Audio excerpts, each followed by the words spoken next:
Now, for those of us of a certain age, this might well be the first Star Trek toy you ever actually had. I think I had one. I certainly remember seeing it in shops when I was very, very little. I'm fairly confident that I had one because I also remember having the Star Trek communicator from around this time as well. And by communicator, I mean the sort of the radio console that was out. But these are, well, I say these are, this is not, but these are Dinky toys. These are Dinky toys from 1976 or so.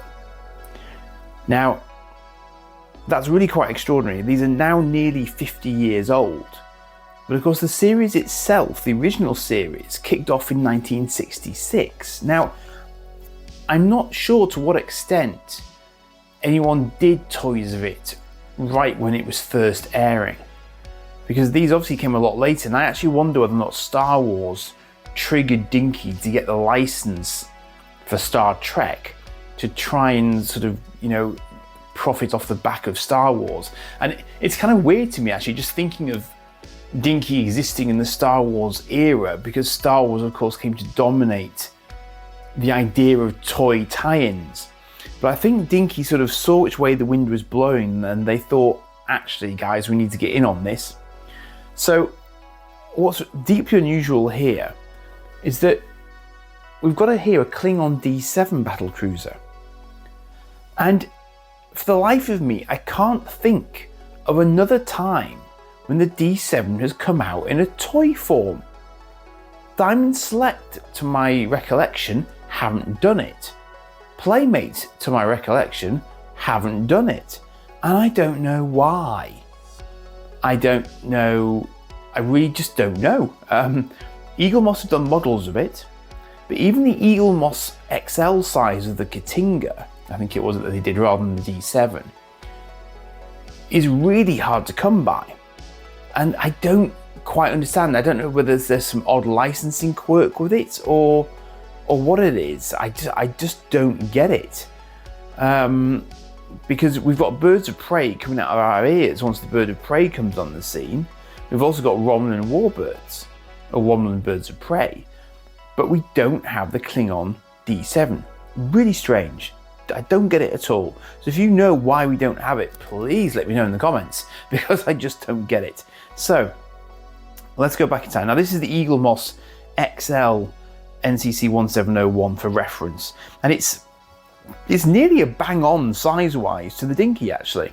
Its nacelles are a little bit longer because for some reason the Dinky's nacelles got a little bit shortened, but otherwise it's actually reasonably accurate, subject to certain allowances for for playability and so on. So we'll have a closer look at both of these now, and you can just see sort of where Dinky was coming from in terms of what it was trying to do here. But Dinky also released my very, very favourite ships of all time, the Eagles from Space 1999, at about this same time. So they were really sort of pushing this science fiction toy tie-in. But this is the first Dinky catalogue to feature, as you can see there, the Enterprise 1701 on the very front cover.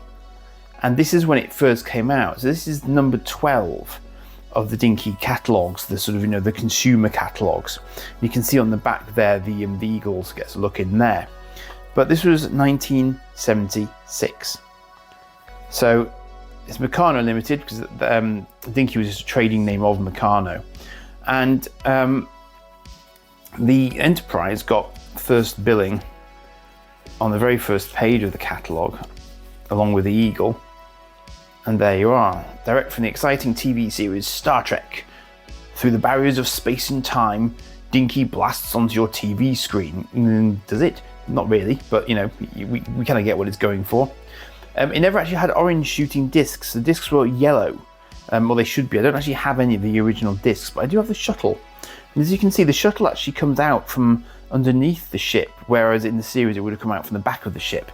But again, as I say, it was making allowances for playability. And it was Dinky model 358 was the USS Enterprise, and it puts it at 234 millimeters there, I believe. Yes. Fires photon torpedoes, and it does actually fire photon torpedoes.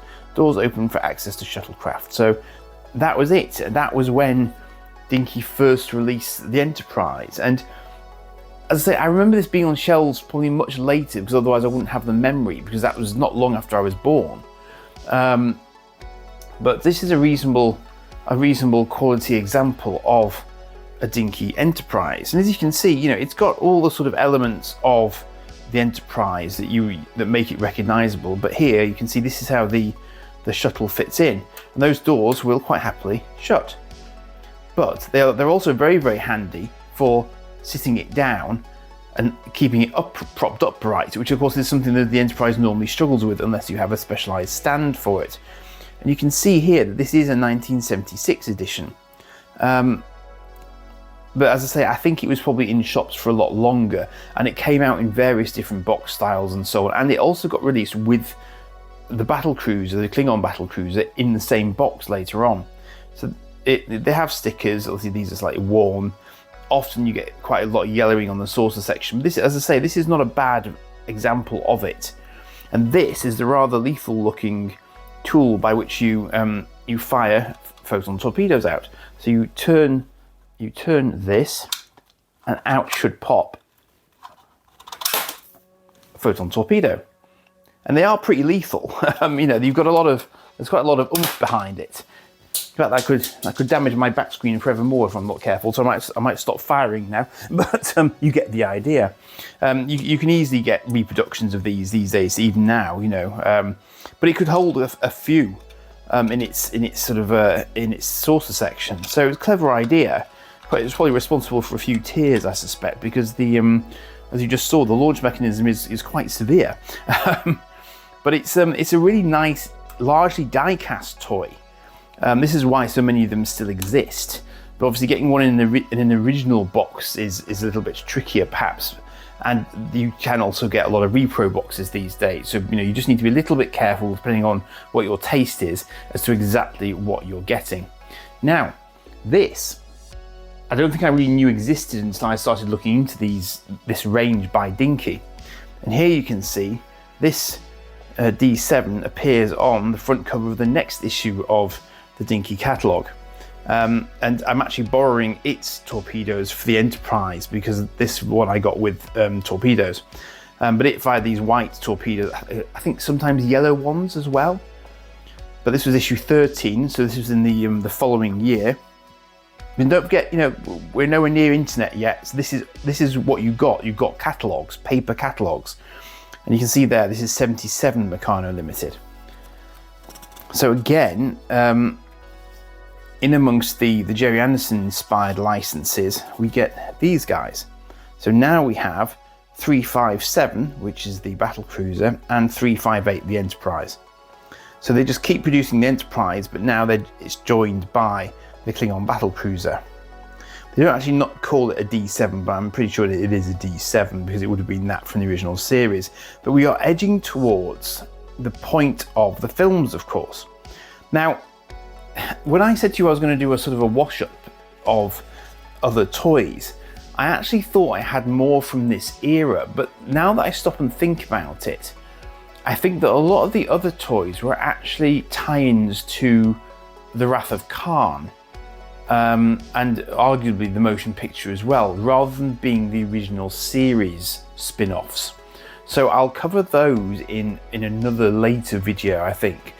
And really, it occurred to me, and the reason I'm combining these two, that really these Dinky toys are the only original series toys I personally can think of that were out at a time that I remember, and that covered the original series Enterprise rather than the refit.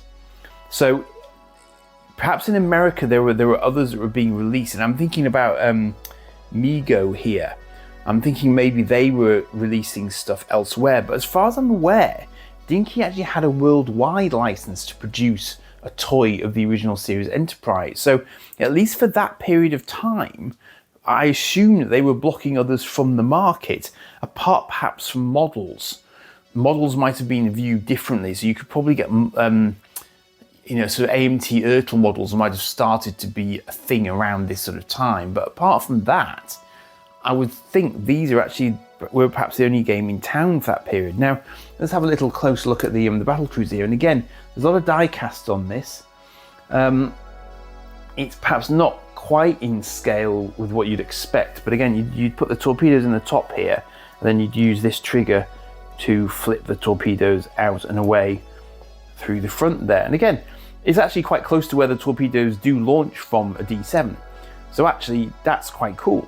And I would have probably picked this up if I'd found one when I was little, or had my parents pick it up for me, because I was definitely a fan of these from the motion picture, even if I didn't really recognise them from the original series so much. And I think maybe in the original series, this model was used to represent a Romulan ship as well as a Klingon ship, I think, if I'm remembering rightly, because there was some sort of exchange of tech between the Romulans and the Klingons. But this is a Klingon ship based upon the emblem on its wing rather than being Romulan. So I rather like it. It's a bit plasticky on the underneath, but the actual sort of the neck and everything else is metal. So again, they're pretty lethal as toys go. A little bit of damage there on this one, but it should look like the other side there. But again, we've got Klingon Battlecruiser, copyright Paramount TV, 1977. So a year later, but still very much of the original series era. In fact, it's interesting because you can see how these were assembled in the factory by hand, mind. You can see that Klingon right hand. So whoever was picking the parts would know which nacelle this was, so therefore which way to put it onto the wing, which makes me smile, because it is a little hint at how things were being done back then. It wasn't automated. This was ladies on a factory line putting these toys together for us kids. That's what was happening. So it's really nice to have both of these, and they normally do live together on my shelf for obvious reasons, because they're both from the same era. However, if we skip forward in time a touch, not quite to the present day, there is in fact another example of the original series getting, I would call it a toy release, and I've never actually got this out of its box, so this will be a little sort of mini unboxing for us all, you and me included. We'll just move the Dinkies out of the spotlight. And this is a funny thing to my mind, because I mentioned that Dinky had this exclusive license, but Corgi did start to make some ships later on. And then after that, they got round to the original series, Enterprise. So here we have a Corgi Star Trek, the original series, Enterprise. And it's not, in many ways, it's a sort of mid-ground between the small Eaglemoss model and the big Eaglemoss model. It's size-wise, it sort of fits in the middle of them. And I say it's similar to them because it shares their sort of dynamic in terms of being a sort of a grayer version of the ship overall, which is not inappropriate. Now, I'm going to try and have a look at this. Emblem display stand inside. So again, you might say to me, well, hang on, isn't this not a toy? Isn't it, in fact, a model? So this is Corgi's Star Trek 40th Anniversary Collection. So there's an Enterprise, a Bird of Prey. This is where I'm reading from here. USS Enterprise D, Defiant, Voyager, Romulan Warbird. Now, I do have a Bird of Prey, but I don't think I've got any of the others. And I'm actually quite interested in reading that, because I knew they did a D, but I haven't got it. Depending on what sort of reaction I get to this, I might try and invest in a D. But you might have seen that recently Corgi have actually re-released these. Now this is CC 96601 USS Enterprise, celebrating 40 years. But as I say, there is another edition of this in a much more interesting looking sort of presentation case, and they've also re-released the Enterprise D on the same basis. So there is precedent for Corgi doing this. But what I am interested in is whether or not this Corgi model is in fact exactly the same as the re-release ones that they've done. Because because I have a sneaking suspicion that it probably is, but it's just with different packaging around it, is my suspicion. Now, as I say, I haven't had this out before, so I don't know what the best way of doing this is, because there's a great big... is that just sellotape? Can I get rid of that? Yes, okay. Let's get rid of this.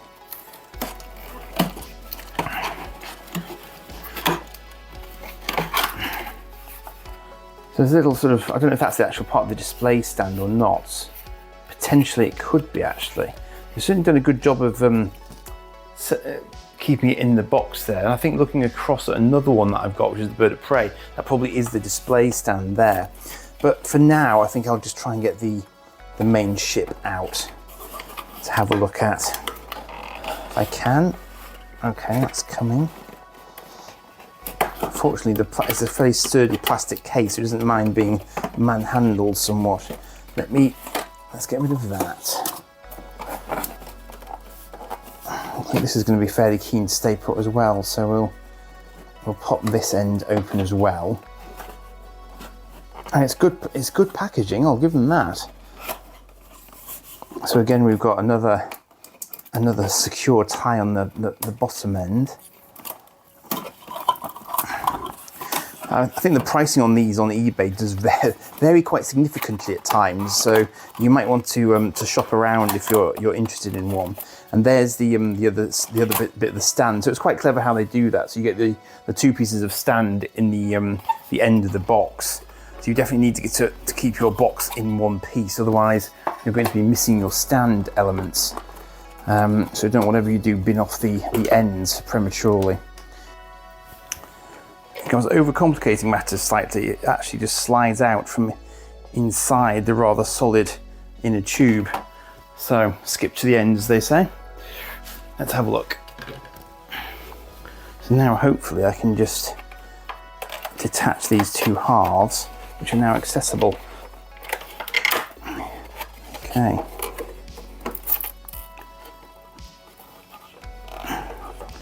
Of course, the one I'm being very, very cautious around the navigational deflector, because that's got to be the weakest point of any original series Enterprise model. I think it's got to be almost. There we go. Okay. Now that is a real weight. That is very, very Eagle Mossy in terms of having a lot of metal content to it. But that is a really, really nice, heavy model slash toy. And it's detailed. I mean, that's really, really nice. A little bit lighter than the Eagle Moss versions. Well, I say lighter, I mean lighter in colour. It's not lighter in weight at all. This is really solid. I mean, even the nacelles may be metal. They are cold to the touch, so I'm guessing even the nacelles are metal, which is impressive. I was always impressed with their Bird of Prey in this line as well. So I think that's actually a really, really nice model. If you're into the original series, you know, you could do worse than having one of these. That's really, really nice. That's really, really nice. Look at the shuttle bay at the back there. Yeah, it's not dissimilar in terms of the sort of the Playmates one actually had this sort of approach to the back of the nacelles there as well. But I think that's really, really nice, and it had that detailing on the bottom there as well. I think that's a really, really nice model. That really does make you want to get the Enterprise D now, which is unfortunate. But that's cool. Yeah, I mean that's a really, really nice toy slash model. And as I say, it's funny because back in the day, of course, Dinky had the license. It wasn't Corgi's. But that's a great representation of the original series Enterprise, in my humble opinion. I can't actually give you. Oh, I can actually. Let's just have a quick measure for the sake of general information. So that is about the 20 centimeter mark, I would say. So in old money, I'm not sure how many inches that is, to be honest. I don't think I've actually got, helpfully I haven't got inches on this rule. But I'm sure you can feed that into a conversion tool of your choice, which will tell you exactly how many inches are in 20 centimeters. I would say, off the top of my head, 12 inches in 30, so maybe 8 inches in 20. That feels about right. Answers on a postcard. So yeah, I mean that's just really nice. I like that a lot. I think that'll have to get displayed. I think I'm going to display that along with my Dinky. I think that'll be entirely appropriate somehow, because obviously, you know, this is a very much different era. Now, one thing I didn't do actually, did I? I didn't see an actual year of manufacture on this. So 40th anniversary of Star Trek was suggests 2006. I just wonder if there is actually an official year for this somewhere here.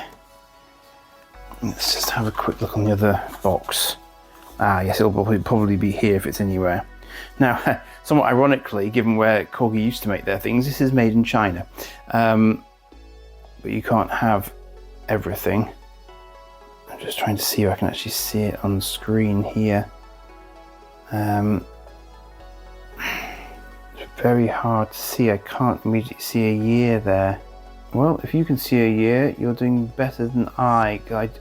Even with glasses and the screen in front of me, I can't immediately see one, but I will probably have added it to the thumbnail by the time you come to watch this. So it's just, if it is there, it's in tiny print, and I just can't make it out without looking at it on a much bigger screen. So I'll refer back to this when I come to do the edit, and we'll see exactly what year this might or might not be.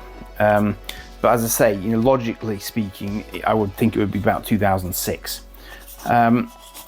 So I don't know about, I don't know about the modern version of this. I've only seen it from afar, so I don't know what it's like in the hand, but I bet it's very similar to this. In fact, I'd be very surprised if it were radically different, because I think if that's their first attempt at it, I think that was a pretty good first attempt. But the current ones are pretty current, so you should still be able to get this in its modern form pretty easily, because it's nowhere near old at this point. So have a look around if you can find it. But do watch out for the scalpers, because obviously there will be some people trying to profit off the back of it. I don't know what sort of production run it's had, but yeah, just go and have a look and see if you can find it, I guess, if you're interested. So that nearly concludes, I was going to say concludes, but it nearly concludes my wrap up of the original series. But I do have one other standalone ship to have a look at, which is a Playmates toy, and that is going to be a Romulan ship. And it's a rather lovely Romulan ship, actually. They did a really nice job of it, but that's for another video. So for now, I will wish you farewell, and as ever, do please like and subscribe, and keep checking into the channel for more in this series. Cheers for now.